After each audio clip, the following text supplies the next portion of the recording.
Bonjour à toutes, bonjour à tous. Cette année, le cours auquel je vous souhaite la bienvenue, tant pour les étudiants qui vont suivre que pour les auditeurs extérieurs qui pourront écouter les conférences sur Internet, portera sur les algorithmes et l'état de droit. Le cours de théorie du droit est depuis de très longues années un séminaire d'enseignement-recherche, ce qui veut dire qu'il ne s'agit pas d'un cours ex cathedra dans lequel nous allons vous enseigner une matière toute faite, mais il s'agit de continuer à construire et de construire avec vous une recherche en cours. Alors cette recherche, elle est en cours au centre Perelman de manière collective depuis 1 an et demi, pour certains membres de l'équipe depuis beaucoup plus de temps. Et d'ailleurs, il y a quelques années, nous avions déjà consacré un cours en partie aux algorithmes, mais il se fait que l'importance pratique et l'accélération du mouvement est telle qu'il devient urgent d'en approfondir le traitement et notamment d'assurer un contrôle juridique de ces algorithmes.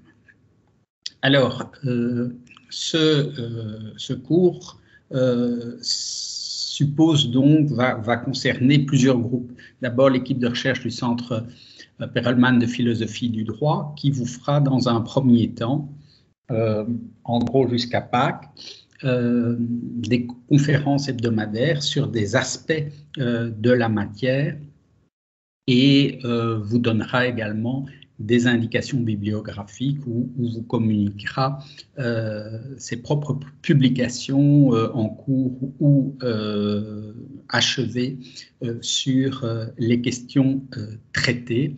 Et vous devrez d'ailleurs poser aux différents intervenants des questions en rapport avec ce qui sera votre propre contribution. Donc, la contribution des étudiants consistera à développer une étude de cas, c'est-à-dire à étudier tel algorithme, telle famille d'algorithmes,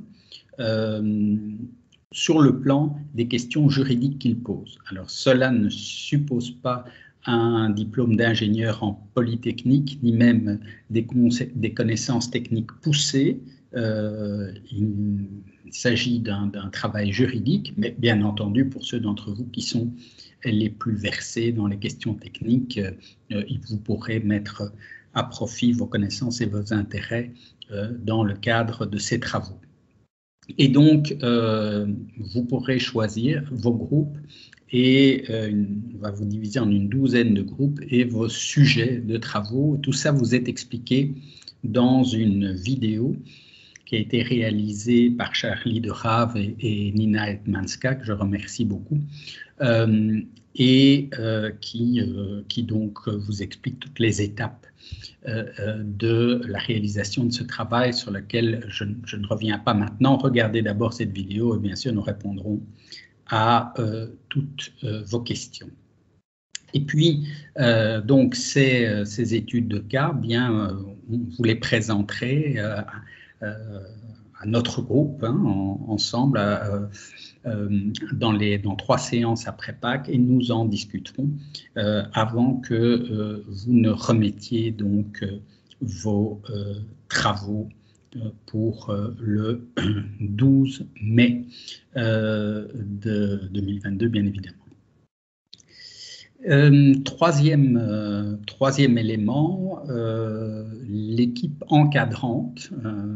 J'ai la chance d'être plus qu'aidé par une équipe de luxe, c'est-à-dire Nathan Génico qui a pris la parole en commençant, Nina Etmanska et Charlie de Rave, ils sont tous les 3 qui font une thèse de doctorat au centre Perelman et qui présenteront d'ailleurs chacun une séance et qui, en outre, vont avec moi vous aider dans la réalisation de votre travail selon des modalités qui sont expliquées également dans la vidéo. Donc, voilà pour les affaires d'intendance et pour ma part, sans plus tarder, je vais entrer dans le vif du sujet, de mon sujet du jour, qui n'est pas tout le sujet, qui est une partie, et qui est la question du contrôle juridique des décisions administratives, donc des décisions prises par les autorités publiques, prises par ou au moyen d'algorithmes. Et je voudrais vous expliquer cela. Alors, cela fait référence à l'idée, au projet d'une gouvernance algorithmique de la société, projet qui, en réalité, n'est pas nouveau. Dès la Révolution française et avec un certain nombre d'ingénieurs, philosophes, sociologues qui vont suivre, on a l'idée que le gouvernement, la société devrait être gouvernée par la raison, par la science, par une science de la société qui s'appellera la sociologie. Et on a notamment comme représentant éminent de ce courant un Belge qui s'appelle Adolphe Quetelet, qui qui a joué un rôle considérable dans les sciences en Belgique au XIXe siècle, qui a notamment développé tout ce qui est appareils statistiques, recensement, probabilité, c'est-à-dire, comme vous le verrez dans une prochaine séance avec Nathan Génicaud, qui remontera à l'histoire des technologies qui sont actuellement mises en œuvre par l'administration, c'est-à-dire tout un ensemble de connaissances qui va permettre de, par exemple, savoir combien de crimes sont commis dans une société chaque année, mais aussi de prédire le nombre de crimes futurs, de prendre en conséquence des mesures non seulement de répression, mais de prévention, etc. Bref, les bases d'un gouvernement scientifique de la société qui est donc déjà en place dans l'État social. Ce projet est cependant renouvelé aujourd'hui par les ingénieurs qui sont sur le plan des idées les bons descendants de ceux que je viens d'évoquer brièvement, mais qui ont des outils remarquables à leur disposition qui leur permettent d'aller plus loin. Ils disposent de masses de données absolument considérables, notamment sur chacun de nous et sur bien d'autres choses encore, des capacités de calcul et des logiciels extrêmement développés, et même des procédés qui tiennent presque à la robotique et qui permettent d'exécuter automatiquement un certain nombre de décisions, comme par exemple de à distance le compteur électrique de quelqu'un qui n'aurait pas satisfait à ses obligations, etc. Alors, cette idée d'avoir donc une sorte de gouvernance algorithmique qui serait fondée sur les données recueillies, sur les prédictions effectuées par des logiciels ayant recours à l'intelligence artificielle et ces décisions pouvant, le cas échéant, être exécutées automatiquement, c'est vu avec inquiétude par beaucoup, dont moi-même, je dois vous le dire, mais pas forcément par tout le monde. Et donc j'ai été frappé par ce sondage réalisé en Europe par une université espagnole sur 2500 personnes dans 8 pays européens qui a mesuré que 25% en moyenne de la population européenne se prononcerait en faveur d'un gouvernement dirigé par une intelligence artificielle. Donc, est-ce que ça manifeste une grande confiance en la science ou une grande méfiance envers le personnel politique, voire les institutions démocratiques? Sans doute les deux. Remarquez que ce pourcentage monte à 30% aux États-Unis et en Allemagne et 43% dans pays voisins qu'est les Pays-Bas. Je ne pense pas que l'enquête ait été effectuée en Belgique. Alors, pour commencer à comprendre de quoi il s'agit, après avoir dit un mot de ce projet de gouverner par les algorithmes, nous allons rentrer dans le détail, effectivement, de ce qui se fait effectivement. Donc, je ne vais pas proposer, dans le cadre de ce cours de théorie du droit, un grand débat sur les principes abstraits. Nous allons, en tous les cas, dans le cadre de cette séance, directement voir comment, effectivement, il y a déjà des décisions prises par ou à l'aide d'algorithmes, il y a des questions qui se posent et comment le droit y répond ou tente d'y répondre. Alors, il faut quand même expliquer un petit peu de quoi on va parler, sans entrer à ce stade dans une trop grande technicité. Vous aurez plus d'informations, plus en détail, on va y aller progressivement sur la manière dont fonctionnent les algorithmes, ce qu'ils sont capables de faire, etc., dans la troisième séance, c'est-à-dire mardi en 8, qui sera animée par David Restrepo-Amariles, qui connaît très bien ça et qui lui-même fabrique des outils d'intelligence artificielle tout en étant professeur de droit. Donc, pour le moment, on y va tout doucement.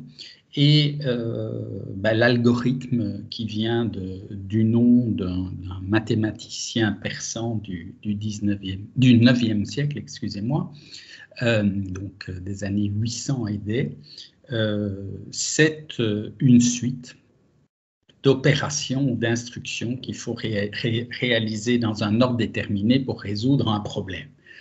Hein, donc, en réalité, c'est tout un tas de calculs que vous deviez effectuer quand vous aviez des cours de mathématiques en primaire ou en secondaire étaient des algorithmes, mais aussi, bien entendu, les programmes informatiques ou même les instructions à suivre pour réaliser un Rubik's Cube parfait au départ d'un modèle complètement en désordre. Voilà ce que signifie, donc c'est donc un terme extrêmement vague que la notion d'algorithme. La notion d'intelligence artificielle qui a été mise en avant en 1956 à l'occasion d'un grand séminaire transdisciplinaire, mais au niveau des sciences de l'ingénieur, a été définie par les fondateurs de ce séminaire, et notamment Marvin Minsky, comme une opération qui est exécutée par une machine, donc si vous voulez un algorithme, ou une série d'opérations, ce sera un algorithme, exécuté par une machine et qui demanderait de l'intelligence si elle était effectuée par un être humain. Donc quand on va avoir un algorithme qui permet de résoudre des problèmes qui, pour nous, en tant qu'humains, demanderaient la mise en œuvre de notre intelligence, eh bien, on va pouvoir parler d'intelligence artificielle. Et là aussi, vous vous rendez compte que ce sont des termes extrêmement vagues qui décrivent en réalité de vastes domaines de choses, parfois assez différentes. Alors, entrons un peu plus dans le détail. L'activité par excellence par laquelle nous exerçons notre intelligence, c'est le raisonnement. Ce qu'on appelle aussi le jugement. Alors, non pas au sens juridique du terme, mais les philosophes modernes ont puisé au vocabulaire juridique pour dire on exerce son jugement, c'est-à-dire on va considérer un problème et trouver la bonne solution ou la solution juste ou prendre en réalité une décision par rapport à un problème. Donc voilà typiquement une activité humaine intelligente et voilà l'activité qui va nous intéresser lorsqu'elle est prise en charge par des algorithmes.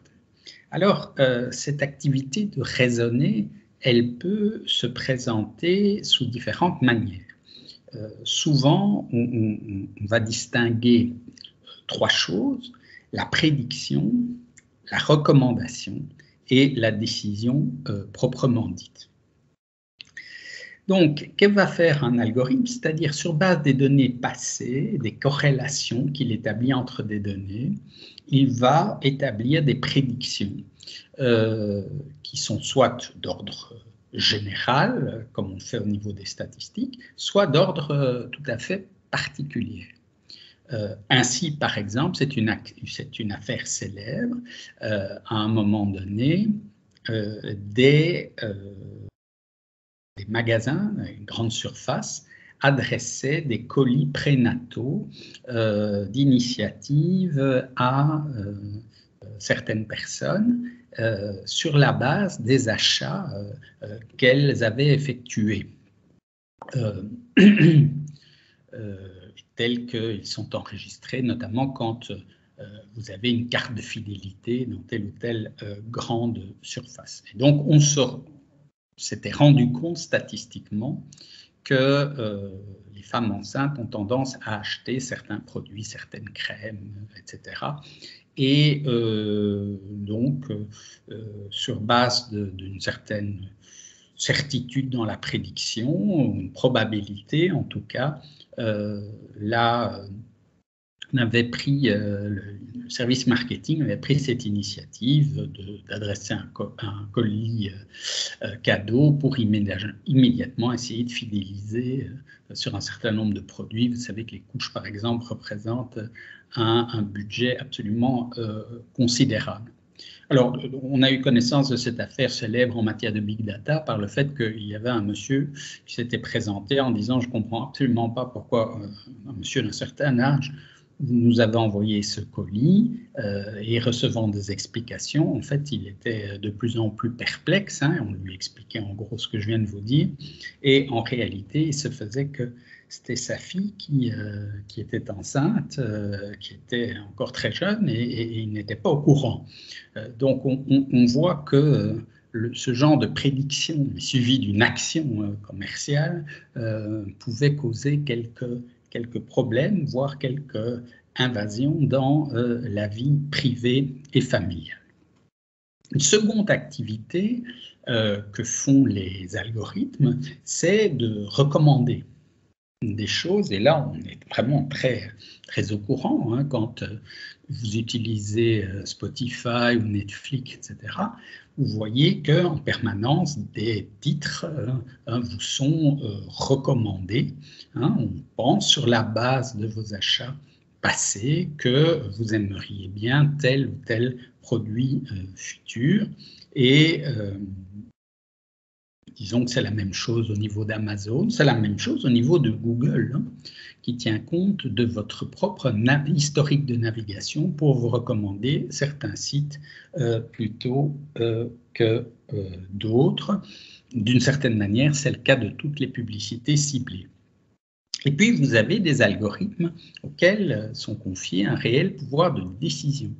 C'est notamment le cas d'algorithmes qui achètent et qui vendent des titres en bourse, notamment dans le cadre de ce qu'on appelle le high frequency trading, où il y a des milliers d'opérations qui sont effectuées par seconde, ce qui dépasse évidemment de très loin les capacités de décision, excusez-moi, d'un être humain. Vous avez aussi, quand vous demandez un crédit à la banque, le banquier qui, au lieu de décider lui-même, se réfère à un outil qui est devant lui et qui indique votre score de crédit en fonction d'un certain nombre de données que la banque a sur vous, vous demande, et qui détermine si le crédit vous sera alloué ou pas. Donc, voilà tout un tas d'activités qui, effectivement, supposeraient de la part d'un humain de l'intelligence et qui sont pris en charge par des algorithmes. Notez que sur le plan du raisonnement lui-même, l'algorithme peut être le même pour prédire, recommander et décider. Je vous donne un exemple simple, c'est les navigateurs du style Waze. Donc, vous indiquez une destination, un point de départ, une destination. Il va vous prédire le temps de parcours. Il va vous recommander un itinéraire. Et si vous êtes une voiture autonome, vous n'êtes pas une voiture autonome, mais dans le cas où vous êtes dans une voiture autonome, eh bien, le logiciel va décider lui-même de l'itinéraire à prendre. Vous voyez donc l'activité d'intelligence artificielle en elle-même, ici, est la même dans les 3 cas de figure. Prédire, recommander, décider, ce n'est pas du tout la même chose. Mais en réalité, oui, au niveau du logiciel d'intelligence artificielle, la seule chose, c'est le lien avec une certaine activité ou un certain périphérique. Si on le branche sur un véhicule autonome, ben, il va décider. Si on le projette sur un écran de téléphone, eh bien, il va recommander à un humain, etc., etc. Mais donc, pensez que l'outil lui-même est indépendant en quelque sorte de la fonction qu'on lui fait remplir. Alors, par quels moyens est-ce que les algorithmes réalisent ces performances? Eh bien, il y a eu jusqu'à présent, il y aura beaucoup d'autres choses encore, jusqu'à présent, il y a eu essentiellement, selon la littérature spécialisée, 2 techniques. Il y a une technique qui a été mise au point déjà dans les années 50-60 à la suite des premiers travaux sur l'intelligence artificielle et qu'on a appelé à l'époque les systèmes experts, c'est-à-dire l'application d'une série de règles prédéterminées pour arriver d'un problème à sa solution. Regardez, ici, vous voyez, hein, vous avez déjà vu ce genre de tableau. Donc, on implémente dans un logiciel tout un tas de règles, de chemins à suivre, et puis on entre eh bien, le cas, disons, d'une personne, pour être simple, et va en sortir, on entre une question, et va en sortir alors la réponse par l'application de règles déterminées. Attention que ici on a quelque chose d'extrêmement simple sur un transfert de données à caractère personnel, mais nous pouvons avoir des arbres de décision multiples avec des milliers d'options, etc. Tout ça peut, dans le domaine informatique, devenir très très gros. Et puis vous avez, c'est ce qu'on appelle l'intelligence artificielle symbolique. Vous rencontrerez peut-être ce mot.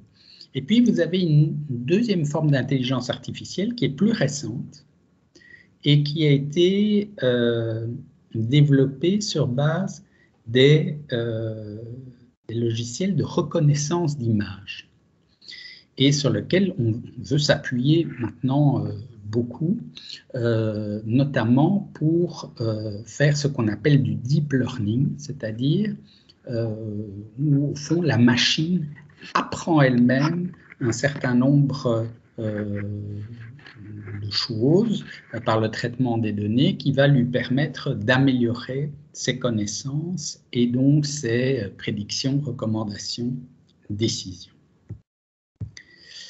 Alors, la reconnaissance d'images, pour prendre l'exemple élémentaire qu'on prend toujours, va consister, lorsque on fait de l'apprentissage supervisé, je laisse de côté ici les autres possibilités que vous verrez peut-être plus tard, mais c'est ce qui nous concerne principalement dans le domaine juridique. A priori, l'exemple ici n'est pas très juridique, mais vous allez voir, nous allons avoir très vite des exemples juridiques. Et donc, vous voulez apprendre, enseigner à une machine à reconnaître des chiens et des chats.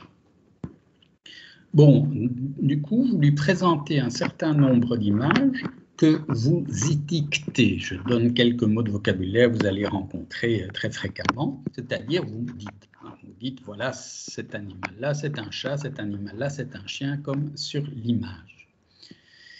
Et donc, vous lui présentez, disons, 1 million d'images dans des données qui sont appelées des données d'entraînement. Et après avoir vu 1 million de chats et de chiens, évidemment, si vous présentez ça à des enfants, chat-chien, il va, au bout de quelques exemples, il sait faire la distinction lui-même, mais l'ordinateur, ça prend plus de temps. Hein, c'est une histoire de pixels, etc. Vous lui demandez de reconnaître des photos non étiquetées qu'il va ranger comme chien ou chat. Et vous pourrez d'ailleurs ensuite vérifier quel est son taux de performance, quelles sont les erreurs qu'il a commises, mais aussi quelles sont les réponses justes qu'il a commises, qu'il a obtenues.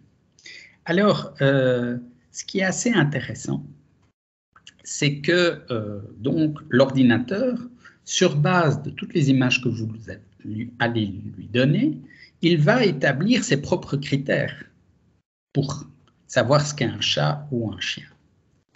Et là, il y a, je simplifie les choses de beaucoup, mais il y a des éléments qui sont absolument clés, ça peut vous paraître bizarre sur le plan juridique, mais vous allez voir, ça va arriver, qui sont essentiellement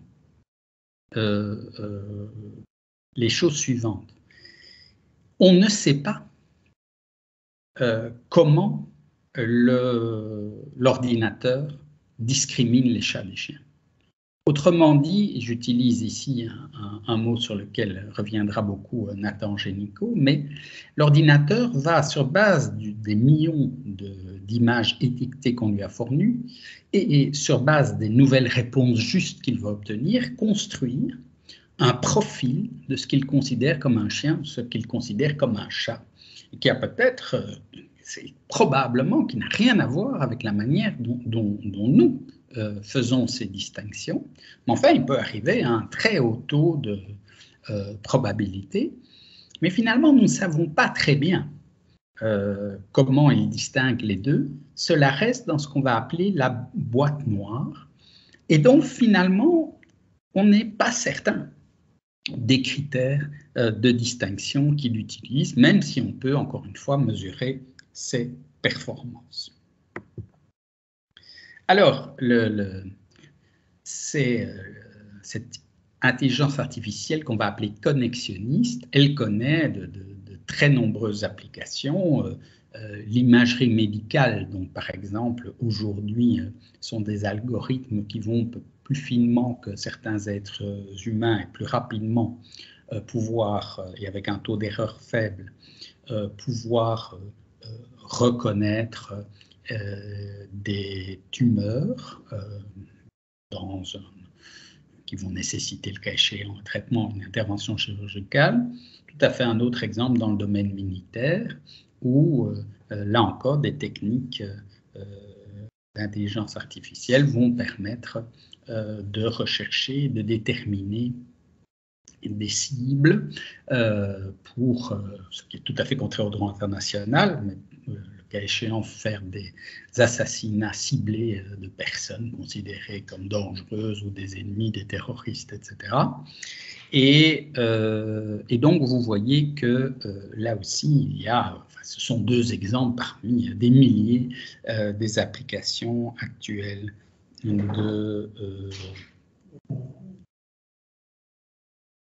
d'intelligence artificielle. Alors, que se passe-t-il dans les administrations? Eh bien, les administrations vont avoir tendance à mettre en place ces algorithmes par une sorte d'évolution naturelle, de même qu'elles sont passées de la machine à écrire, qui était encore généralisée dans les bureaux jusque dans les années 1980, voire 1990. Elles sont passées petit à petit à avoir des ordinateurs. Ces ordinateurs ont été mis en réseau dans les années 2000. Les administrations ont développé des sites Internet pour donner des informations aux usagers.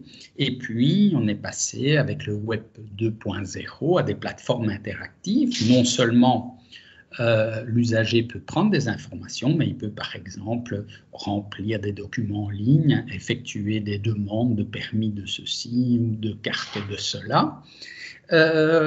Les administrations informatiser évidemment toutes les données qu'elles ont sur leurs administrés, elles ont des bases de données, et maintenant l'étape suivante, c'est l'utilisation d'algorithmes, c'est-à-dire par exemple de pouvoir directement adresser tel message, telle décision à telle catégorie d'administrés sur base d'un certain nombre de données en fonction de certaines circonstances. Donc, si vous voulez, le point que je veux faire ici, c'est simplement qu'au fond, toute l'administration est appelée à s'algorithmiser. Donc, ce n'est pas quelque chose ni qui relève de la science-fiction, parce que c'est maintenant, ni quelque chose qui relève de l'exceptionnel. Donc, c'est un changement, ça fait partie des révolutions technologiques en cours, et ce sont des changements absolument considérables dans la manière de gouverner l'État et dans la manière, évidemment, dont les particuliers doivent traiter avec les autorités publiques. Alors, prenons un certain nombre de cas où les autorités publiques utilisent les algorithmes pour prédire, pour recommander ou pour décider. Donc, pour prédire, on a des logiciels de police prédictive, par exemple, qui, sur base des crimes passés, indiquent aux forces de l'ordre, au management, au commandement des forces de l'ordre, où les policiers doivent être déployés, dans quel lieu, à quelles heures, à quoi ils doivent être attentifs, et ce genre de choses. Vous avez également des logiciels qui parcourent l'Internet, mais aussi les dossiers des contribuables, pour savoir, pour indiquer, vous savez, on parle d'un flag, hein, donc au sens non pas d'un flagrant délit, mais d'un drapeau, hein, pour indiquer les profils inquiétants. Donc, le contribuable qui vit d'une indemnité de secours et qui en même temps poste de nombreuses photos de voitures de course au volant desquelles il se trouve sur Internet, va être repéré non seulement par un contrôleur des contributions, mais en réalité par un algorithme qui va balayer ainsi l'Internet, et ces systèmes sont utilisés en Grande-Bretagne, où c'est le plus développé, mais en France également. Et le même genre d'outil est désormais développé en Belgique. Ce sera un des sujets de travaux. Et pour vous dire qu'on fait de l'enseignement-recherche, il y a un mémoire, non pas un travail de théorie du droit, mais un mémoire de fin d'études qui a été soutenu par une étudiante l'an dernier, qui est Sarah Elouz, et qui a obtenu le prix du meilleur mémoire de droit privé, justement sur la recherche, pour comprendre quels sont les algorithmes utilisés par l'administration belge pour détecter la fraude fiscale, sachant qu'on y reviendra, l'administration fait elle-même très peu de publicité sur ces questions. Donc, vous voyez, tous ces sujets sont à la fois déjà d'actualité et nécessitent, bien entendu, des investigations, et notamment des investigations juridiques. Nous avons aussi un système plus ancien en Belgique qui a commencé en 2005, même s'il n'a été légalisé, il n'a été mentionné par la loi qu'en 2016. En fait, il y a plusieurs systèmes, mais il y avait le système de 2005 dont je parle, c'est pour repérer la fraude sociale, Donc, en gros, le travail au noir, tant au niveau des employeurs que des travailleurs. Et ici, vous avez un autre système qui repose sur une loi qui oblige les fournisseurs d'eau, de gaz, d'électricité à communiquer les informations relatives à la consommation des compteurs à l'administration, qui va ensuite comparer ces informations de consommation avec les déclarations de ceux qui bénéficient d'allocations sociales, notamment vivent-ils comme isolés ou vivent-ils en couple ou en famille. Et donc, l'ordinateur, là encore, l'algorithme va permettre de signaler ceux qui sont considérés comme des fraudeurs potentiels.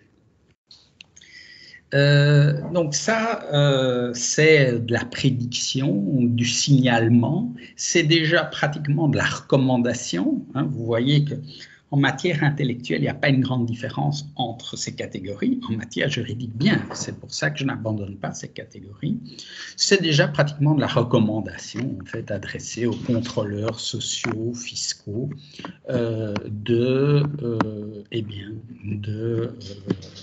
d'aller contrôler la situation de telle personne plutôt que telle autre. Comme algorithme de recommandation, on en a un qui a fait couler énormément d'encre, qui est d'ailleurs très intéressant, c'est un algorithme américain qui s'appelle Compass et qui évalue le risque que des personnes qui ont commis des infractions récidivent ou non dans les 2 ans, et ce sur base d'une liste d'environ 140 critères. Et donc là, on est dans le domaine judiciaire. C'est un logiciel américain développé par la société américaine Northpoint et qui n'est pas donc utilisé en Europe, mais qui est utilisé par les juges américains. Dans certains États, ils sont obligés de le consulter, essentiellement par les organes qui s'occupent des libérations conditionnelles. Donc, on accordera une libération conditionnelle plus ou moins avec faveur en fonction du risque de récidive présenté par la personne selon l'algorithme Compass, ou même pour la détermination du quantum de la peine, le juge fixant une peine plus ou moins lourde pour la même infraction en fonction, là encore, du risque de récidive tel que déterminé par la société Compass. Il y a eu une affaire judiciaire intéressante qui est montée jusqu'à la Cour suprême du Wisconsin. Certains d'entre vous auront l'occasion peut-être de l'étudier, ou nous le verrons dans d'autres conférences ultérieures. Et puis, il y a des algorithmes qui décident. Les algorithmes notamment qui, par exemple, en matière d'inscription scolaire ou à l'université, vont attribuer telle école à tel jeune. Voilà un algorithme de décision. Vous avez aussi un système qui existe en France et aux États-Unis, ailleurs, mais pas en Belgique, qui s'appelle Score Cœur. En fait, vous savez qu'il y a une pénurie d'organes, notamment de cœurs disponibles, des gens qui ont besoin pour survivre d'avoir une transplantation de cœur, même si maintenant on essaie de passer à la transplantation. On a essayé le cœur artificiel, ça n'a pas bien fonctionné. On essaie maintenant la transplantation de cœurs d'animaux, notamment de porcs. Mais pour l'instant, on transplante des cœurs humains et il n'y a clairement pas assez de cœurs disponibles, de donneurs, comme on dit, par rapport aux besoins. Et c'est un algorithme qui va déterminer, en fonction du lieu de prélèvement et du lieu où se trouve le malade, parce qu'on n'a pas beaucoup de temps pour greffer, mais aussi de tout un tas d'autres critères, notamment en rapport avec la santé, la survie de ceux qui ont besoin d'une greffe, eh bien, qui est le suivant dans la liste. Et donc, la personne qui va annoncer qu'il y a un cœur disponible, et puis l'outil va dire quel sera le bénéficiaire. Alors, attention que les critères ne sont pas forcément les mêmes de part et d'autre de l'Atlantique. Par exemple, en France, le système privilégie les jeunes, mais pas du tout aux États-Unis. Donc, vous voyez, ça, c'est vraiment un choix politique. Hein. C'est un choix de vie ou de mort qui peut être inscrit, bien sûr, dans un algorithme, mais qui doit d'abord être logiquement délibéré démocratiquement et décidé par la loi, évidemment, pas par l'informaticien qui va réaliser le logiciel en question. Alors, vous avez aussi, toujours dans les algorithmes scolaires, hein, vous avez eu une tentative qui a mené à un fiasco, qui était le gouvernement britannique, comme il ne pouvait pas organiser, en raison de l'épidémie de Covid, tout ça est très récent, hein, la plupart des exemples qu'on vous donne de toute façon sont très très récents, c'est une matière qui est en cours de construction. Bien, on avait supprimé les examens de fin d'humanité en quelque sorte en Grande-Bretagne, qui jouent un rôle important pour déterminer ceux qui pourront rentrer à l'université et dans quelles universités, à quelles universités ils auront accès. Pour remplacer ces examens, on a dit on va prendre les notes données par les professeurs, mais on a tempéré celles-ci en disant au fond il y a quand même des écoles moins bonnes ou meilleures que d'autres, et donc on a tempéré les résultats des étudiants en fonction de l'école où ils se trouvent et des résultats antérieurs des écoliers qui se trouvaient dans les mêmes écoles. Hein, donc, en gros, si vous avez la même note de 13, si vous venez d'une école où en général on n'a pas des bons résultats, va valoir moins que si vous avez 13 dans une très très bonne école où d'habitude il y a d'excellents résultats préparatoires à l'université.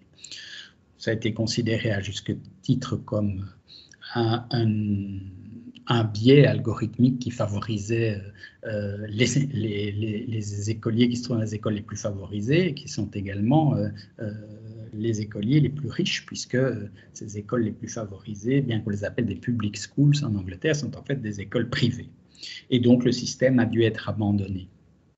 Et donc vous voyez que là encore, on a des algorithmes qui ont des effets très importants sur l'avenir des personnes. Vous êtes particulièrement sensible à cela, au droit à avoir une éducation universitaire de qualité. Alors, très rapidement, listons donc les dispositifs algorithmiques en application en Belgique. Je vous signale que c'est loin d'être complet, mais qu'il y en a beaucoup qui fonctionnent sous le radar, hein, sans qu'on les connaisse, et il y en a beaucoup qui sont en cours d'application, en cours de mise en œuvre. Mais donc vous avez l'inscription des élèves en école secondaire tant en communauté flamande que française. Vous avez le dispositif Oasis que j'ai mentionné de track du travail au noir en quelque sorte. Vous avez un logiciel de track de la fraude fiscale. Vous avez cette histoire des adresses, contrôle des adresses fictives des allocataires sociaux par les compteurs que j'ai déjà évoqué. Vous avez des dispositifs de surveillance et de contrôle liés à l'épidémie de Covid-19. Alors là, vous aurez une séance spéciale qui sera donnée par Charlie de Rave, qui travaille de manière approfondie ces questions, y compris bien sûr les questions de passe sanitaire, de vaccinal. Vous avez les dispositifs de police prédictive, j'en ai parlé, et dans les dispositifs qui sont annoncés, qui se mettent en place dans les différentes régions du pays, vous allez avoir les dispositifs d'activation des chômeurs, notamment. Donc, hein, repérer les demandeurs d'emploi, est-ce qu'ils font assez d'activités de recherche ou pas, et leur envoyer de manière tout à fait automatisée des devoirs supplémentaires, des rapports à rendre voilà, ainsi les obliger à s'activer pour chercher un emploi. Vous en aurez beaucoup. beaucoup d'autres. Alors, est-ce qu'il faut s'inquiéter de la conformité de ces dispositifs à l'état de droit? Eh bien, rien qu'au cours de ces derniers mois, on a quand même eu plusieurs clignotants inquiétants au niveau politique. D'abord, on a un dysfonctionnement majeur de ce qu'on appelle l'autorité de protection des données, qui est créée dans chaque pays en exécution du règlement général pour la protection des données, qui doit veiller à la protection de la vie privée des citoyens, à ce qu'on n'exploite pas de manière contraire aux droits les données personnelles. Or, il y a depuis le départ des dysfonctionnements majeurs, je n'entre pas dans le détail, si vous les regardez dans la presse, de cette autorité de protection des données, où on a des conflits d'intérêts. Par exemple, celui qui gère les 2 plus grandes bases de données administratives du pays est membre de l'autorité de la protection des données, alors que c'est évidemment complètement interdit.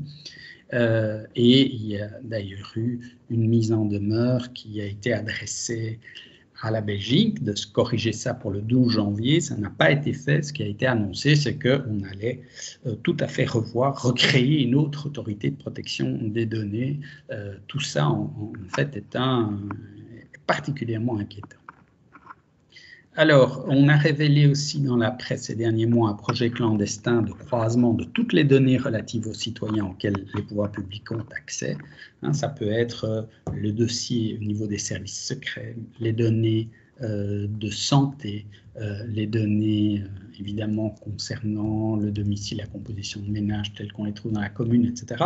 Bref, avoir la possibilité de croiser toutes ces données pour, là encore, soit lutter contre telle ou telle fraude, soit pouvoir piloter en quelque sorte un individu. Mathieu Michel a reconnu qu'il y avait bien un tel projet qui en était à sa 12e version, je crois, et a annoncé qu'il avait arrêté ce projet clandestin, mais que lui-même allait proposer un autre projet dans l'intérêt des citoyens. Donc on attend. La police fédérale a été prise, elle a démenti, mais la ministre de l'Intérieur a bien dû reconnaître que c'était vrai, qu'elle utilisait un logiciel interdit de reconnaissance faciale qu'on appelle Clearview, qui est en fait un logiciel américain qui a capturé les images de tout le monde via les codes Facebook et autres réseaux sociaux, et qui ensuite est fourni à la police ou à d'autres acteurs pour faire de la reconnaissance faciale. Nous aurons d'ailleurs au cours de ces séminaires une séance particulière qui sera animée par Caroline Lequen sur ces problèmes de reconnaissance faciale dans l'espace public. Là encore, donc la ministre a dit oui, je reconnais, c'est tout à fait légal, mais je vais faire une réforme légale pour que ça devienne légal, en quelque sorte. Et puis, alors, vous avez des problèmes énormes dès que vous essayez d'obtenir des administrations. Je vous préviens tout de suite, ce ne sera sans doute pas le bon moyen pour vous de poursuivre vos travaux, c'est de vous adresser à l'administration pour lui demander des explications. Enfin, il faut le faire, mais malheureusement, on se rend compte, enfin la plupart du temps, c'est un refus ou une absence de réponse qui est opposée. Donc, on est dans une situation où, clairement, les juristes et ceux qui sont intéressés par l'état de droit sont légitimement inquiets de ce qui est en train de se faire avec les données des citoyens et sur la manière dont se renouvelle ou se met en place cette gouvernance algorithmique qui ne présente pour l'instant aucune garantie. Et qui, au contraire, déclenche la suspicion sans qu'il ait besoin d'être complètement paranoïaque. Alors, sur base de ce que je vous ai expliqué, je veux donc, avec vous, dans le temps qui me reste, voir un objet particulier qui sont donc ces décisions administratives prises par ou à l'aide d'algorithmes et la méthode que j'utiliserai, qui est conforme à celle qu'on on utilise en général au centre Perelman et au niveau de l'école de Bruxelles, c'est une méthode pragmatique qui va consister en l'occurrence à chercher quels sont les moyens juridiques dont on dispose pour contester les algorithmes et les décisions algorithmiques. Donc je vais en proposer, en parcourir avec vous une petite liste qui pourra vous aider, je l'espère, lorsque vous serez amené, pour le cas que vous étudierez, à faire la même analyse, à analyser la légalité de ces algorithmes. Donc une manière très concrète d'analyser la légalité, c'est pas de faire une grande étude conceptuelle sur qu'est-ce qu'un bon algorithme, c'est simplement d'avoir un algorithme devant les yeux et d'essayer de voir comment on peut l'attaquer juridiquement si la décision qu'il prend ne nous convient pas. L'objectif est, lui, je vous l'ai déjà dit, d'assurer le respect de l'état de droit, des droits individuels. La source de ce que je vous dis, un peu rapidement, puisque nous sommes à l'oral, se trouve dans un article qui se trouve à votre disposition sur l'université virtuelle, que vous pouvez donc lire, et qui est un article encore inédit, qui est tout récent et qui s'appelle « Le contrôle juridique des algorithmes ». Alors, les points que je vais voir avec vous dans la deuxième partie de cette séance, c'est d'abord revenir sur cette notion de décision qui, encore une fois, va jouer un rôle très important sur le plan juridique. Ce n'est pas la même chose qu'une prédiction ou qu'une recommandation. Je verrai ensuite question de transparence, qu'est-ce que l'administration doit communiquer comme information, et puis surtout de motivation des décisions prises à l'aide d'algorithmes. Je ne suis pas ici l'ordre canonique du droit que vous avez peut-être appris en droit administratif ou en contentieux administratif, mais en réalité, cette étape sur le plan pragmatique et préalable, c'est-à-dire qu'avant de pouvoir attaquer un algorithme, il faut encore que vous puissiez savoir qu'une décision a été prise à l'aide d'un algorithme, quel est cet algorithme, comment il fonctionne. Tous ces éléments sont évidemment clés pour pouvoir ensuite mettre en cause éventuellement la décision qui a été prise ou l'algorithme lui-même sur base duquel qui a recommandé ou qui a pris cette décision.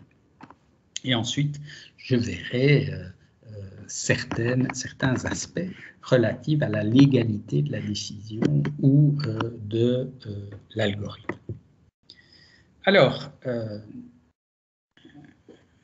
en contentieux administratif, vous avez, et c'est heureux, un recours contre les décisions administratives.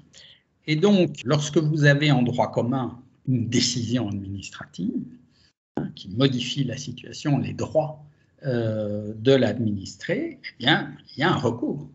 Il y a un recours en justice, il y a notamment un recours en annulation devant la section du contentieux du Conseil d'État. Et puis, vous avez bien entendu un recours en responsabilité lorsque l'administration, les pouvoirs publics commettent une faute qui vous cause un dommage en exécution de la jurisprudence Laflandria qui a un siècle maintenant. Et ça vaut de manière générale. En outre, nous avons de manière spécifique pour les décisions prises exclusivement par un algorithme et qui concernent des données personnelles des administrés, ce qui est souvent le cas, nous avons une disposition qui se trouve dans l'article 22 du règlement général pour la protection des données, qui est un règlement européen qui s'applique donc sur tout le territoire de l'Union européenne et donc notamment, bien entendu, en Belgique. Alors, voyons ce que dit cette cet article 22, il parle de décision individuelle automatisée, y compris le profilage. Encore une fois, on rentrera plus en détail dans la séance suivante sur ce que c'est que le profilage. Mais donc, on voit, lisons l'ensemble, la personne concernée a le droit de ne pas faire l'objet d'une décision fondée exclusivement sur le traitement automatisé, y compris le profilage, produisant des effets juridiques la concernant ou l'affectant de manière significative de façon similaire. Donc, le premier paragraphe est assez clair. Je rappelle que le RGPD ne vaut pas seulement à l'égard des autorités publiques, mais à l'égard de n'importe qui. Ça s'applique à toute personne. Et donc, nous avons le droit de ne pas faire l'objet d'une décision automatisée. Génial. Sauf que il y a quand même des exceptions. Ça, c'est le paragraphe 2, où il y a 3 exceptions. Donc, le traitement automatisé est nécessaire à la conclusion, à l'exécution d'un contrat. Alors, je laisse tomber, parce qu'ici, c'est plus une question qui concerne les interactions entre personnes privées, et donc moi je m'occupe aujourd'hui de décisions administratives, et de même le C, voyons-le tout de suite parce qu'il est facile, si la personne a donné son consentement. Bon. Et donc ce qui va nous intéresser surtout, c'est le B, et donc en réalité, on n'a pas droit à ne pas faire l'objet d'une décision automatisée lorsque le traitement est automatisé, est autorisé par le droit de l'Union européenne, donc, ou le droit de l'État membre, auquel le responsable du traitement est soumis et qui prévoit également des mesures appropriées pour la sauvegarde des droits et libertés et des intérêts légitimes de la personne concernée. Autrement dit, vous avez le droit de ne pas faire l'objet d'une décision automatisée, sauf si, par exemple, le droit belge le prévoit autrement. Donc, dire que l'exception est gigantesque, avec pour seul tempérament le fait que ce droit national doit alors prévoir des garanties appropriées, ce qui n'est d'ailleurs pas le cas pour les algorithmes que j'ai mentionnés en matière de fraude sociale, fraude fiscale, etc. Aussi bien, ce ne sont pas des décisions administratives, ce sont juste des indications, des recommandations d'aller chercher les fraudeurs dans ce coin-là. Mais donc vous voyez que la garantie n'est pas colossale et que en réalité, cette disposition qui est souvent mise en avant, peut-être parce que c'est la seule chose dont nous disposons en droit positif pour l'instant, ne dit pas grand-chose. C'est interdit, sauf si c'est autorisé. Voilà ce qu'on pourrait traduire. Et évidemment, c'est facile pour un État d'autoriser. Il y a une clause générale en France qui autorise les décisions prises sur le seul fondement d'un algorithme qui produit des effets juridiques à l'égard d'une personne. Bon, voilà. Alors que depuis 1978, la France, très en avance, avait interdit ça. Bien, maintenant, elle l'autorise de manière tout à fait générale. Et en Belgique, vous avez des autorisations particulières, notamment en matière sociale et fiscale. Donc, la garantie de l'article 22, bof, il n'y a rien de solide ici sur un plan pragmatique pour pouvoir attaquer véritablement des décisions, des algorithmes. Il vaut mieux donc, il vaudra mieux utiliser d'autres moyens, les moyens du droit commun, à l'occasion des recours administratifs et judiciaires que j'ai mentionnés. Alors, au niveau de la transparence, est-ce qu'on a le droit de contraindre l'administration à nous communiquer l'algorithme, ce qu'on appelle le code source, le code informatique en quelque sorte, du logiciel qui réalise l'activité dite intelligente? Bien, vous avez en Belgique un précédent intéressant qui date déjà de 20 ans, au moment où on a introduit le vote électronique. et donc des logiciels qui prenaient en compte les votes, hein, mais qui aussi dépouillaient les votes. Ça se passait au ministère de l'Intérieur, puis le ministre de l'Intérieur vous donnait le résultat. Alors, il y a des citoyens qui sont légitimement inquiétés, hein, de cette situation, en disant, mais au fond, si la machine est truquée, si le ministre veut truquer les élections, comment est-ce qu'on peut contrôler ça?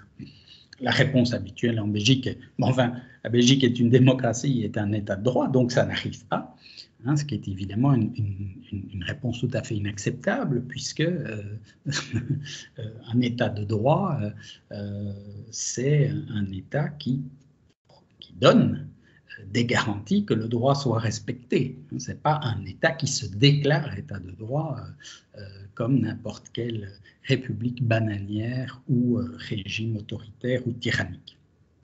Donc le ministère de l'Intérieur disait non, le vote est secret, je ne peux pas fournir le code source. Le Conseil d'État l'a contraint de le faire. Et la CNIL, qui est la Commission nationale d'informatique et liberté, qui est l'équivalent de notre autorité de protection des données que j'ai mentionné tout à l'heure en France, dans le logiciel admission post-bac, c'était donc l'inscription des étudiants à l'université ou dans les grandes écoles, a mis en demeure le ministre de l'Éducation nationale de rendre transparent le logiciel à la requête d'une association qui s'est constituée pour défendre les droits des lycéens. Alors, cette association a chargé des ingénieurs de regarder précisément cet algorithme. Ils ont mis en évidence que celui-ci appliquait des critères non prévus par la loi, ce qui finalement a conduit le gouvernement à remplacer cette version, cet algorithme dit post-bac, par un nouvel algorithme. On commençait à voir que c'est une tendance, hein, quand il y a un défaut d'un algorithme, on le remplace par un autre, et qui s'appelle maintenant la plateforme Parcoursup. Alors, qu'en est-il maintenant de l'explication, de la motivation de la décision administrative? Je ne parle pas de communiquer l'algorithme en général, mais simplement de motiver à l'égard de l'individu qui en fait l'objet, la décision administrative. Et là, vous avez eu, à la suite de l'affaire admission post-bac, vous avez eu en France la loi française sur la République numérique qui a prévu quelque chose de assez solide et qui n'a aucun équivalent en Belgique. Voilà ce que dit donc la loi française. Ça peut nous servir de guide. L'administration communique à la personne faisant l'objet d'une décision individuelle prise sur le fondement d'un traitement algorithmique, à la demande de celle-ci, donc ce n'est pas spontané, il faut le demander, sous une forme intelligible, on y reviendra, et sous réserve de ne pas porter atteinte à des secrets protégés par la loi, les informations suivantes. Le degré et le mode de contribution du traitement algorithmique à la prise de décision, les données traitées et leurs sources, les paramètres de traitement et le cas échéant, leur pondération appliquée à la situation de l'intéressé, et les opérations effectuées par le traitement. On ne va pas rentrer dans le détail de tous ces mots pour l'instant, mais vous voyez que c'est une information précise et détaillée qui est ici demandée et qui va ensuite effectivement permettre à l'administré de comprendre la décision, de vérifier si elle est pertinente, si elle est légale. Donc en Belgique, il n'y a rien de tout ça. Alors il y a eu une proposition qui a été introduite à la Chambre par l'opposition qui reprend les termes de la loi française, mais enfin rien ne dit qu'elles doivent être adoptées. Et donc en Belgique, comme il n'y a pas de loi spéciale, on applique le droit commun. Mais c'est pas mal le droit commun. C'est quoi le droit commun? C'est la jurisprudence du Conseil d'État telle qu'elle interprète la loi de 1991 relative à la motivation formelle des actes administratifs. Vous êtes en master ici, donc vous avez tous eu un cours de droit administratif. Vous voyez de quoi je veux parler. Et en réalité, quand on étudie cette jurisprudence du Conseil d'État, on se dit qu'il vaut pour toutes les décisions administratives, qu'elles soient prises à l'aide d'algorithmes ou sans l'aide d'algorithmes, on voit que les exigences sont tout à fait intéressantes et en réalité tout à fait satisfaisantes pour nous en tant que juristes si nous voulons comprendre ces décisions algorithmiques. Je me réfère au dictionnaire de droit administratif de professeur Goffo qui enseigne cette matière ici à l'ULB. La motivation doit permettre au destinataire de comprendre les raisons de fait ou de droit qui ont conduit à adopter la décision et à lui permettre d'en apprécier la légalité et la pertinence et donc aussi l'opportunité de la contester en justice. Plus précisément, nous apprenons de certains arrêts du Conseil d'État que l'administration doit démontrer que les éléments invoqués sont exacts, pertinents ou admissibles. C'est important, nous y reviendrons. Au niveau des données, la motivation doit être adaptée au cas d'espèce et ne peut donc être stéréotypée. Ah, ça évidemment, par rapport à un traitement algorithmique, ce n'est pas une mince affaire et le raisonnement qui conduit à la décision doit être formalisé dans l'acte. Donc, il doit être formulé, si vous voulez, dans l'acte.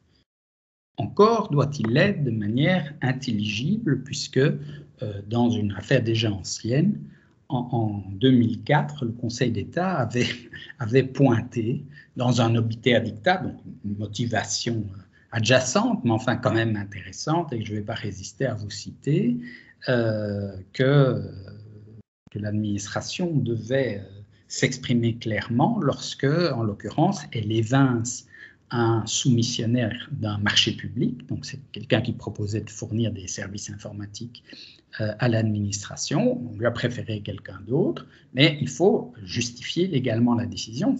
En fait, il faut motiver formellement cette décision. Et il se fait que l'administration utilise un logiciel intitulé pompeusement, c'est très amusant le nom de tous ces logiciels, on peut en faire une petite collection.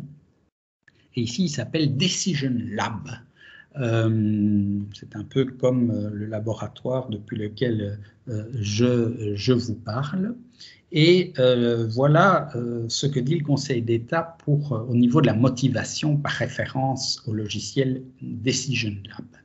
Le Conseil d'État ne peut que s'interroger sur la légalité d'une motivation formelle qui se réfère à un document à caractère nettement ésotérique, rédigé dans un jargon anglicisant, mettant en avant des notions étrangères à tout honnête homme, telles que des types de courbes 3 V-shape ou V-linéaire, ou que des seuils d'indifférence Q et des seuils de préférence stricte P pour se réfugier plus sûrement derrière l'utilisation du logiciel Decision Lab ou l'application de la pondération Prométhée.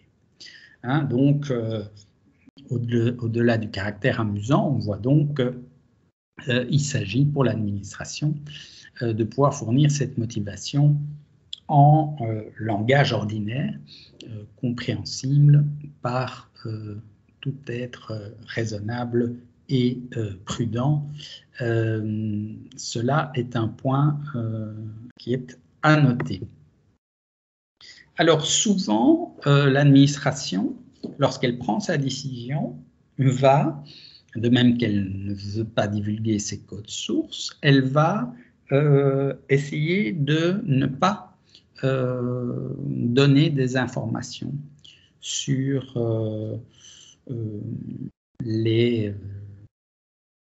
la manière en fait dont l'algorithme a, entre guillemets, pris sa décision ou aidé à prendre la décision. Notons que ce point est important, j'aurais peut-être dû le faire auparavant.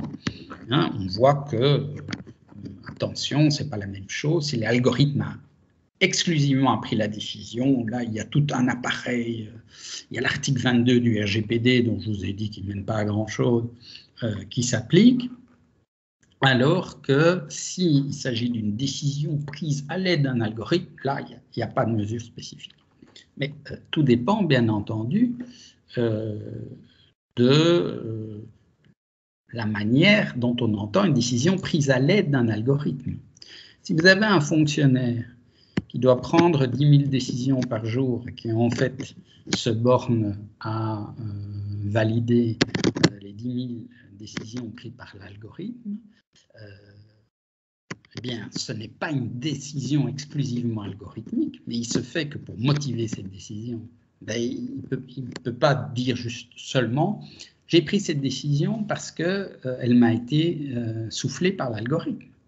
Si c'est effectivement le cas, il va falloir alors expliquer comment l'algorithme lui-même a pris la décision. Sinon, il est bien évident qu'on n'a rien expliqué du tout. J'ai fait comme ça parce que la machine a envoyé un code rouge. Ça ne veut rien dire. Encore moins que la motivation amusante que je viens de vous donner.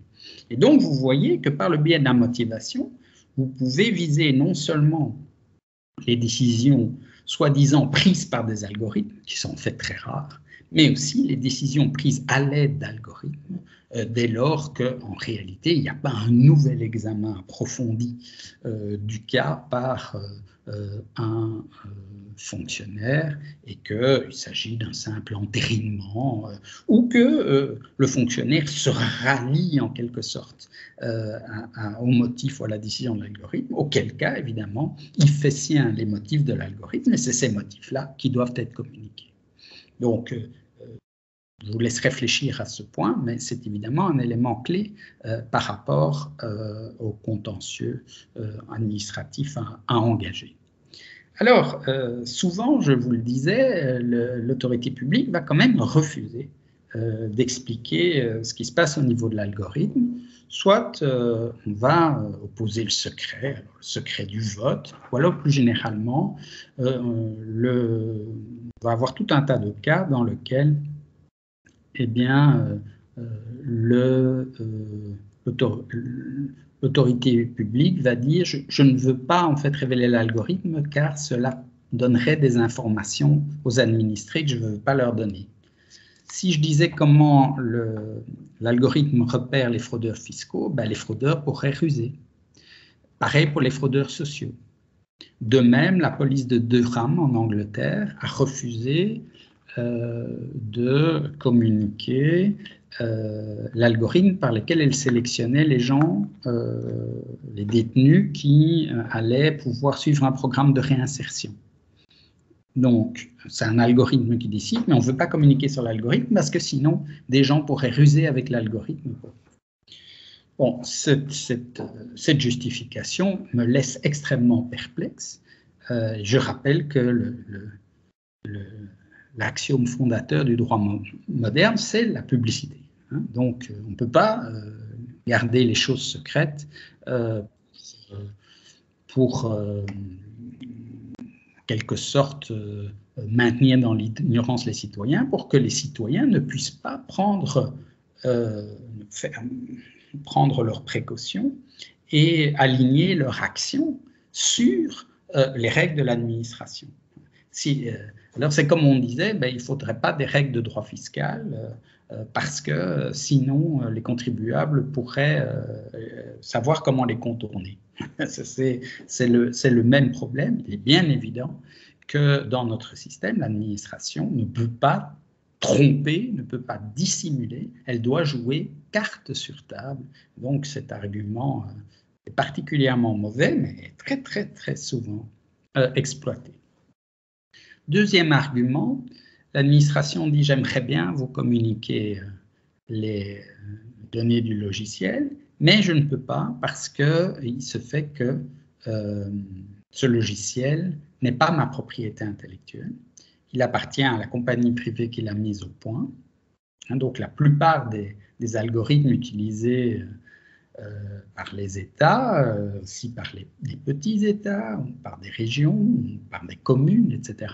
Ce ne sont pas elles sont pas ces autorités qui les mettent au point, elles les achètent avec des licences, elles obtiennent une licence pour les utiliser.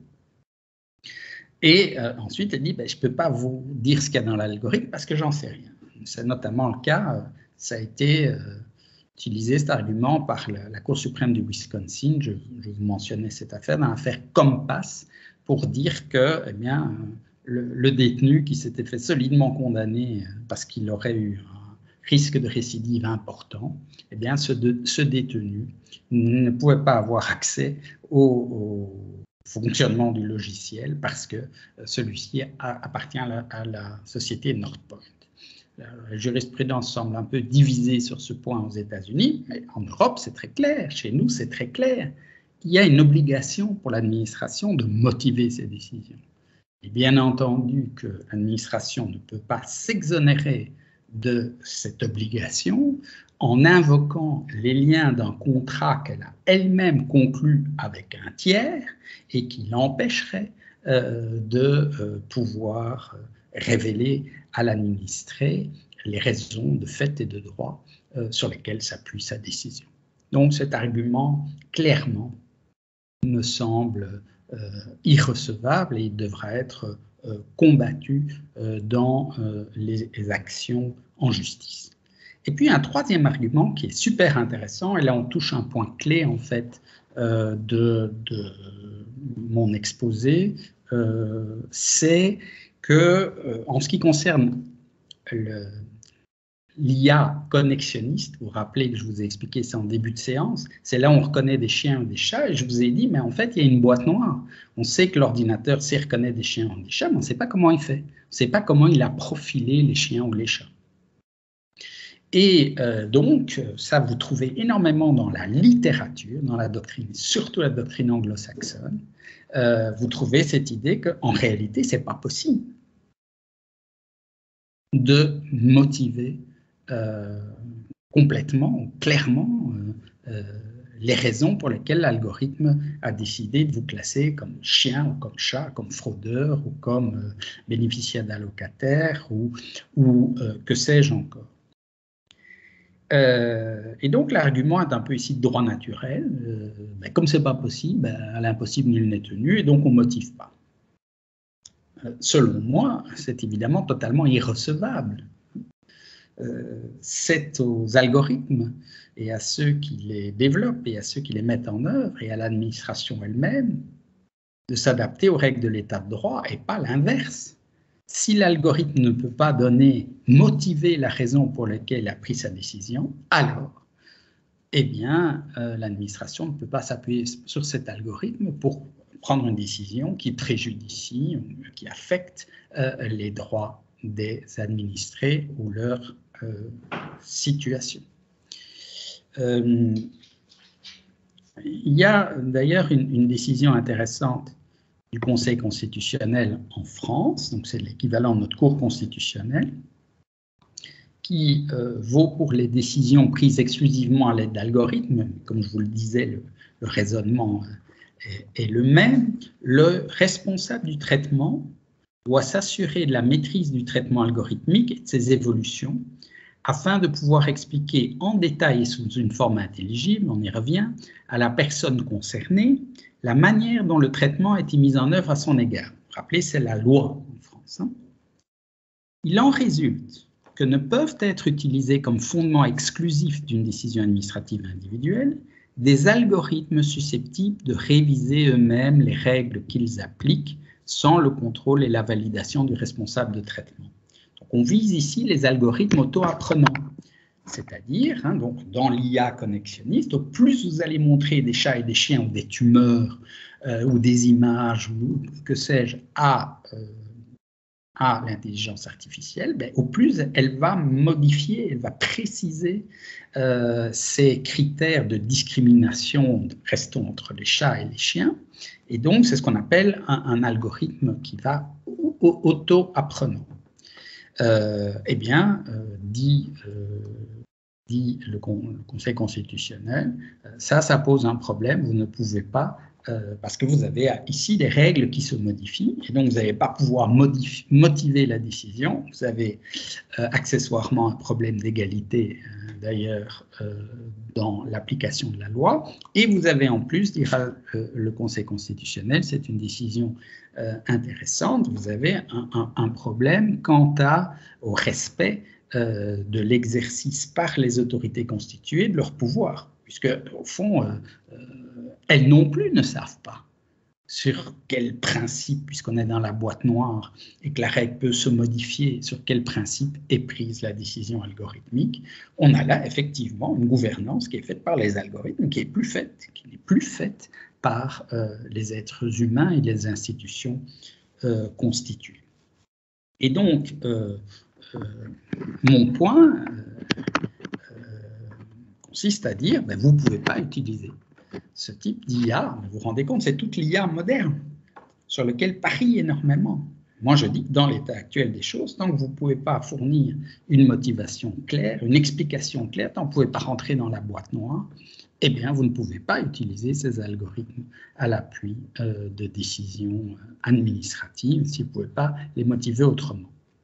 Alors, beaucoup de gens ne sont pas d'accord avec ça. Je pense peut-être David Restrepo, qui vous fera exposer dans mardi en 8, ne sera pas d'accord non plus avec moi. Une grande partie de la doctrine anglo-saxonne estime qu'on n'a pas un vrai droit à obtenir une explication de la manière dont l'algorithme fonctionne, ou bien estime et fait un lien avec la motivation des décisions par le juge. Quand le juge motive sa décision, il doit la justifier légalement. Il ne doit pas expliquer tout ce qui s'est passé dans sa tête au moment où il a tranché l'affaire. Il ne doit pas donner les motifs de ses motifs, dit-on également. Alors, c'est intéressant comme argument. Il repose sur l'analogie, le mythe d'un juge robot, en quelque sorte. Hein, comme si... finalement, il y avait quelque chose de semblable avec un être humain qui prend une décision et une machine. Or, je pense que l'analogie ne fonctionne pas. Parce que dans le cadre d'un être humain, ben, voilà, vous ne pouvez pas entrer effectivement dans ce qui se passe dans sa tête. Pour ce qui est de l'algorithme, c'est vous qui mettez en place un artefact que vous devez contrôler. Et je pense qu'on ne peut pas dire qu'au fond... les algorithmes auraient droit à une vie privée, au secret de la pensée. Et pourtant, ce qui est proposé souvent aujourd'hui, ça va être de dire, écoutez, on ne peut pas expliquer comment l'algorithme a tranché, mais on va vous fournir une motivation pro forma différente qu'un autre logiciel va fournir le cas échéant et qui va vous expliquer que légalement, la décision est justifiée. Je pense que cette solution est artificielle. Personnellement, elle ne me convainc pas. Je crois en tout cas, d'un point de vue rhétorique et pragmatique, que nous avons ici un argument qui ne peut pas être négligé lorsque nous attaquons des décisions prises par l'intelligence artificielle connexionniste. Reste alors la question, qui est normalement préalable, mais vous avez bien compris, il faut d'abord qu'on sache ce qu'il y a dans l'algorithme. Maintenant, on a obtenu des explications et on va voir si la décision elle-même est légale et si l'algorithme est légal. Vous allez me dire, c'est deux choses différentes. Hein. Si vous prenez en droit, vous pouvez avoir un arrêté royal qui est légal ou illégal, et puis vous avez des décisions qui sont prises sur base de cet arrêté royal et qui peuvent effectivement se révéler la décision légale ou illégale, même si, et illégale, même si l'arrêté royal qu'elle exécute est lui-même tout à fait valable. Alors, dans les algorithmes, les deux sont plus liés, dans la mesure où ça n'est qu'une machine à calculer et que d'une certaine manière, chaque erreur qu'elle produit met en cause la fiabilité de la machine elle-même. Donc, j'attire votre attention là-dessus aussi dans le travail. Vous aurez toujours du mal à maintenir cette distinction qu'on aime faire en droit et qui ici a beaucoup moins de pertinence entre est-ce que l'algorithme qu'on utilise est juridiquement valide et est-ce que la décision qui a été prise dans tel cas d'espèce est juridiquement valide. Ce n'est pas la même chose, mais les liens seront plus forts. Et, au fond, un algorithme n'est rien d'autre que la somme de toutes ces décisions. Alors, rapidement, le contrôle de légalité sera différent suivant les cas où on a une compétence liée. Il faudra vérifier que l'algorithme, bon, le radar qui flash à 120 à l'heure, il faudra vérifier que les conditions légales sont respectées, qu'il n'y en a pas d'autres qui sont ajoutées, etc. Et évidemment, là où on aura le plus de travail, c'est lorsque l'administration bénéficiera d'une compétence discrétionnaire, où il faudra contrôler que la décision respecte bien l'objectif fixé par la loi, qu'il n'y a pas d'erreur d'appréciation, que les moyens utilisés, c'est intéressant ici, en cas d'algorithme, sont raisonnables et adéquats, et vérifier qu'il y a bien une proportionnalité entre les moyens utilisés et la fin qui est l'objectif qui est visé. Alors ici, on a une décision particulièrement intéressante d'un pays voisin. Donc, on n'a rien en Belgique à chaque fois. En Belgique, on a le droit commun sur lequel il faut construire. Vous voyez que dès qu'il y a des lois, des précédents, etc., je me réfère à d'autres pays, notamment ici, les pays voisins. Donc, c'est quelque chose que vous allez, avec lequel vous allez avoir à traiter également. Donc là, vous aviez un algorithme SIRI pour système de risiko, enfin bon, qui évalue notamment, qui essaye de traquer les fraudeurs aux Pays-Bas. Je ne rentre pas dans le détail. Et le juge va estimer que, bon, comme il traite beaucoup de données, cet algorithme, c'est une ingérence dans la vie privée protégée par l'article 8 de la Convention européenne des droits de l'homme, et donc il va faire un test à la manière de l'égalité de ce système, comme fait la Cour européenne des droits de l'homme, et qui ressemble évidemment à un contrôle de l'exercice du pouvoir discrétionnaire. Le juge va constater que l'algorithme est tout à fait prévu par la loi, que son objectif légitime est de lutter contre la fraude, mais il va quand même condamner le système car il y a un manque de transparence. Vous voyez, on revient alors sur la question de l'explication. Il y a un manque de transparence qui ne permet pas de comprendre le fonctionnement de l'algorithme, ni de déterminer dès lors si les ingérences dans la vie privée que ces algorithmes opèrent sont nécessaires dans une société démocratique, donc le test de proportionnalité. Alors cette décision, pour le moment, n'a pas encore véritablement d'effet pratique. Le gouvernement néerlandais a fait appel de cette décision. Donc, comment alors, dans le cadre de ce contrôle de la compétence discrétionnaire, on va pouvoir soulever un certain nombre de moyens? C'est ce que je vais passer en revue très rapidement avec vous. J'arrive à la fin de cet exposé, sachant que vous entrerez plus dans le détail au fur et à mesure des séances, notamment dès demain, puisque vous avez Nina Hetmanska qui va vous présenter une étude de cas, ce qui, évidemment, outre l'intérêt de cette étude de cas, je le laisserai expliquer demain, va vous apprendre vous-même comment traiter un cas, mais voilà des choses auxquelles on peut être attentif, on doit être attentif. D'une part, quelles sont les données? Il faut que la décision de l'administration, si elle est faite par un algorithme ou à l'aide d'un algorithme, repose sur des données qui soient licites et pertinentes. Quand on prend ces données d'un logiciel illégal, la décision est illégale. Lorsque on prend des données qui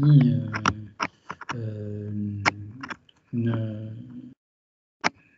sont pas pertinentes, non pas forcément qu'elles soient inexactes, c'est illégal aussi. Et alors, deuxième chose auquel il faudra être très attentif, c'est la notion de proxy.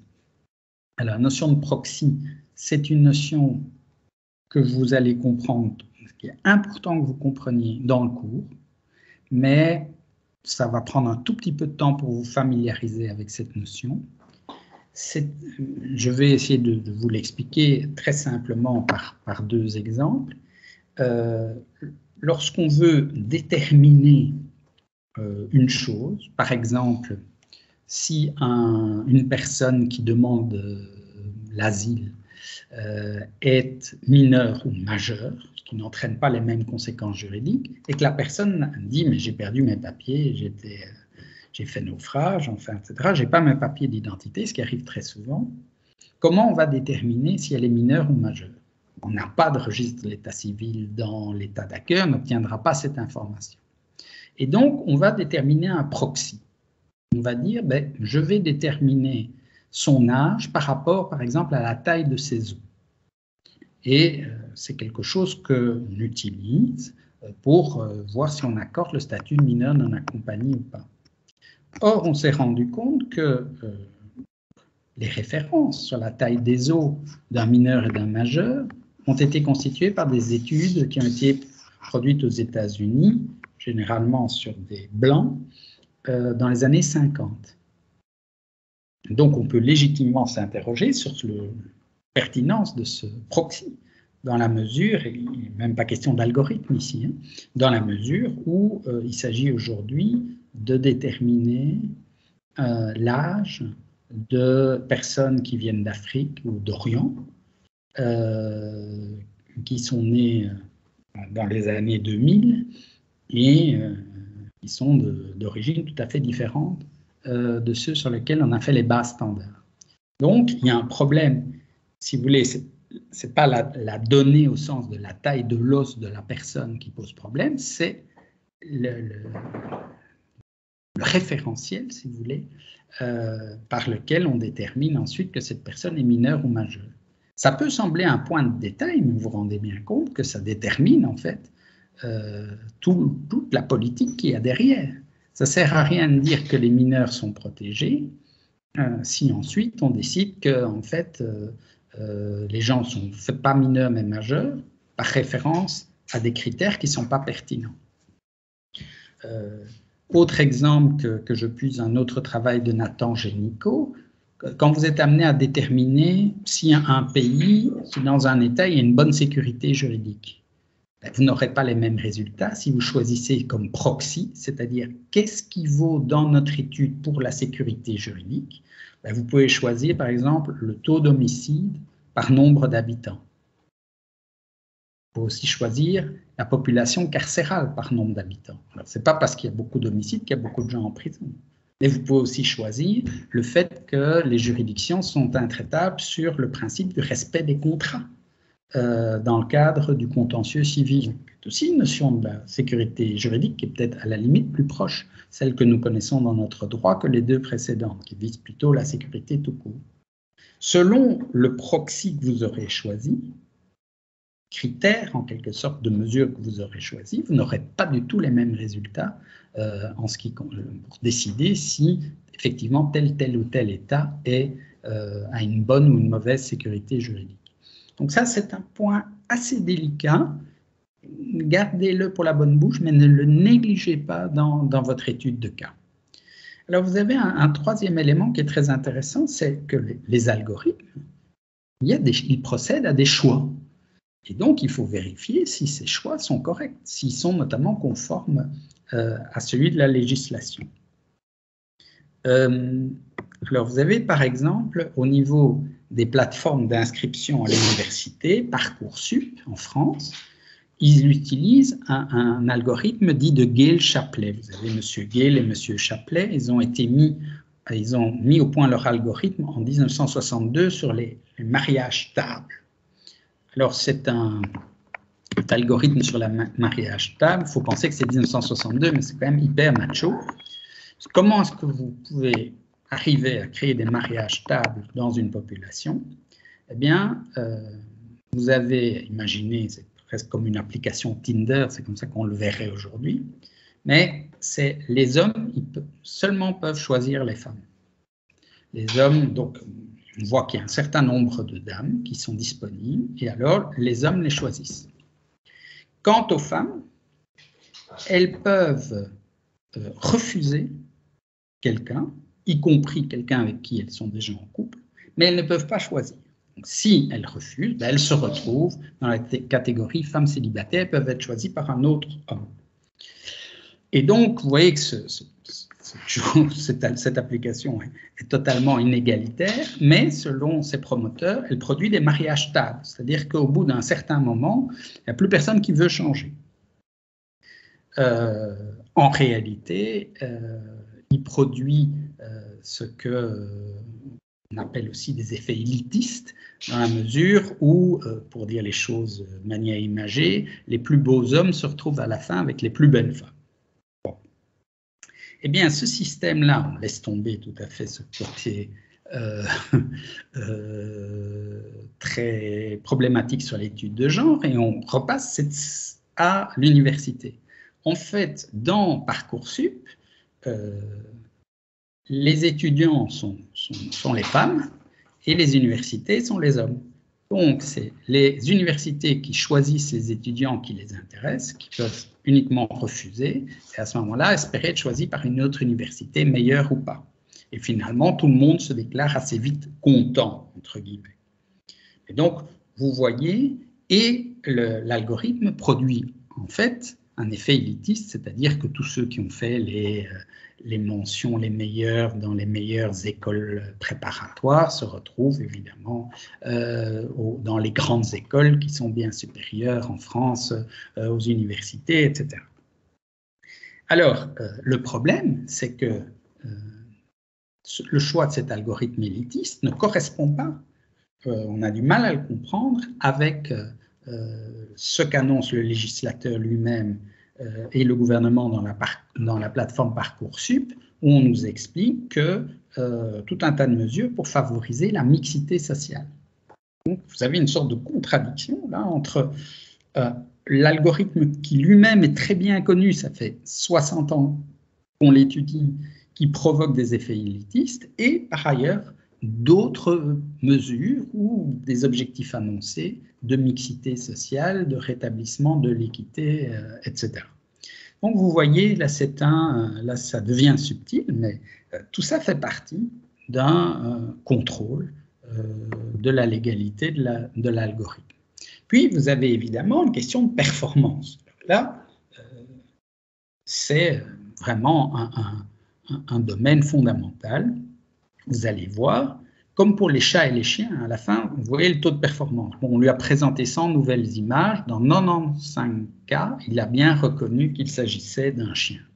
Et dans 92 cas, il a bien reconnu qu'il s'agissait d'un chat. Bon. Alors, du coup, j'en profite pour vous donner une petite notion que vous allez rencontrer souvent. Donc, les erreurs se divisent en deux, c'est les faux positifs et les faux négatifs. Les faux positifs, c'est il doit reconnaître des chiens. Et en fait, il dit « Ah, ça c'est un chien », alors que ça n'en est pas un, c'est un dromadaire.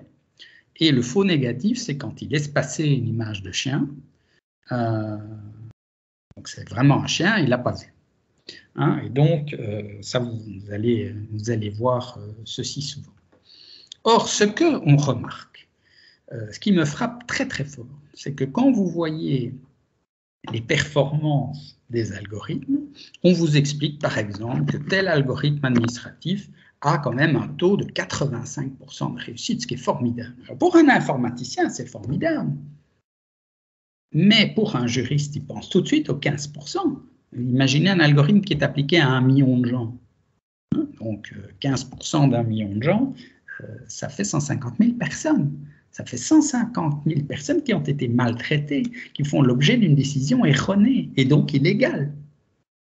Et donc, évidemment, pour nous, ça ne suffit pas, 85%, d'autant plus qu'on est bien loin d'atteindre 85%. Dans le logiciel Compass, on a fait des études qui montrent qu'ils sont entre 65 et 70% d'acuité pour mesurer le risque de récidive. Et donc, vous vous rendez compte, le taux d'erreur qui est absolument colossal. Vous aviez, comme scandale récent, la Poste britannique qui avait un logiciel pour repérer ceux de ses employés qui tapaient dans la caisse. Eh bien, ce logiciel fonctionnait de manière défectueuse. D'ailleurs, la Poste le savait. Et on a eu 736 cas où la Poste a dû transiger pour avoir renvoyé ou infligé des sanctions disciplinaires à ces travailleurs alors qu'ils étaient innocents, et on a eu des dizaines de condamnations pénales, y compris à de la prison, qui ont été renversées par la Cour d'appel à Londres parce qu'elles étaient fondées sur ce logiciel erroné. Mais la Poste a dit, il n'y a pas de problème, je suis en train de travailler un nouveau logiciel. Toujours le même réflexe. Aux Pays-Bas, le gouvernement est tombé en 2021 parce qu'il appliquait depuis des années un logiciel qui permettait de repérer les soi-disant fraudeurs sociaux, spécialement au niveau des étrangers, qui dysfonctionnait complètement et qui avait arrêté de payer tout un tas d'allocations nécessaires à la survie de gens extrêmement précaires. Vous leur avez demandé aussi de rembourser tout un tas d'allocations, alors que ce logiciel était complètement défectueux. On l'a appelé l'algorithme xénophobe.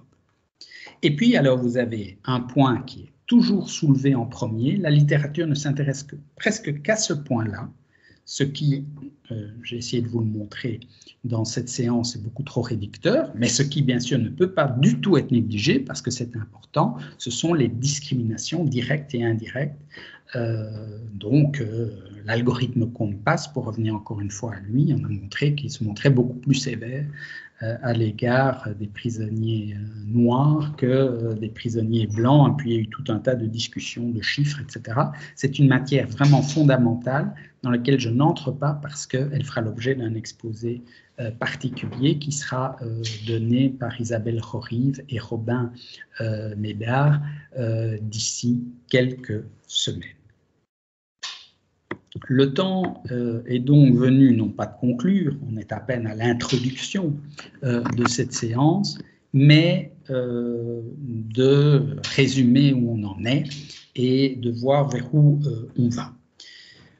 Mon impression est que nous avons affaire à une mise en œuvre précipitée et peu transparente par les administrations publiques d'algorithmes très invasifs, peu fiable et d'une légalité fragile, pour ne pas dire douteuse. En fait, tout se passe comme si les hommes politiques et les administrations avaient embrassé complètement la logique des informaticiens qui consiste à mettre en place un outil et puis à l'améliorer au fil de l'eau, au fur et à mesure. Évidemment, ce type de fonctionnement n'est pas du tout admissible dès lors qu'on prend des décisions qui affectent les droits, la situation des administrés, et parfois, souvent, leurs droits fondamentaux, et donc on a un vrai problème.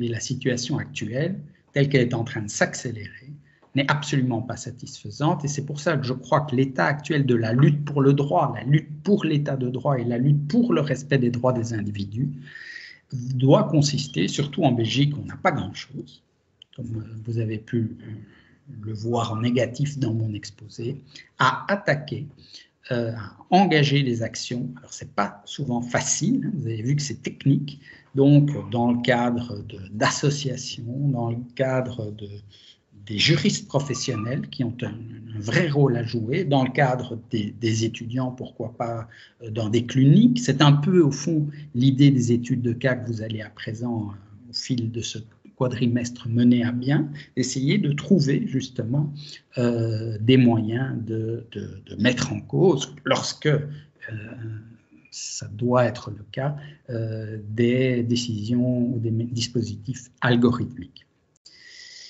Alors, ça c'est l'état présent de la lutte pour le droit. Ceci étant, et j'en terminerai par là en renvoyant un exposé spécifique en droit européen qui est fondamental, qui sera fondamental pour cette matière. Cet exposé vous sera donné par Arnaud Van Wouwenberg et Louise Fromont d'ici quelques semaines, et c'est l'évolution du droit européen. Parce que l'Union européenne a fait, comme pour tous les dossiers nouveaux et importants, le réchauffement climatique, le droit de l'Internet, maintenant les algorithmes, l'Union européenne se saisit de la question. Et alors ici, pour le moment, on a juste un article 22 du RGPD, mais on va avoir, c'est une proposition qui est très avancée, une réglementation sur l'intelligence artificielle au niveau européen, qui, vous allez le voir avec Arnaud Van Wouwenberg et Louise Fromont, mais qui repose sur l'idée, au fond, d'une certification des algorithmes. Hein, plutôt que de devoir, dans chaque affaire, se demander si la décision est légale dans la mesure où elle est la mise en œuvre d'un algorithme qui pose question, l'idée, ce serait de certifier en amont ces algorithmes en s'assurant de leur conformité à certaines normes techniques, voire éthico-techniques, ce qui serait un moyen d'ailleurs de court-circuiter complètement ou partiellement le contrôle juridique et juridictionnel dont j'ai voulu vous parler ici. Donc, il faut être très attentif à ça parce que pour nous qui étudions depuis très très longtemps les dispositifs de régulation contemporains, il y a là une voie qui est très très sérieuse, qui est parallèle au droit classique et qu'on ne peut en aucun cas négliger, vis-à-vis de laquelle il faut rester vigilant.